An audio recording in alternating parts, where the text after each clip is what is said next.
Idol, okay ba yung nabili kong energy drink sa 24-hour convenience store, pre-workout?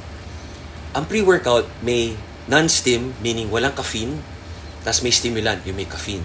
So, kung ano yung okay sa'yo, kasi mamaya mag-palpitate ka pag may caffeine, kailangan sa'yo non-stimulant. Kung ano yung okay sa'yo, okay. Pero basahin niyo yung likod, yung nutrition facts, supplemental facts. Baka naman ang daming calories, added sugar, caffeine.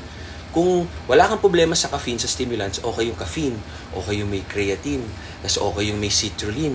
O, kasi ano yan for muscle pumps, pati beta-alanine. Diba? So, do what works for you. Lahat yan okay, basta kaya mo, okay sa'yo. Kung di ka naman nagpapalpitate dun sa binili mong energy drink, tas 0 calories siya, or mababa, di siya lumagpas ng 5 calories, okay yun.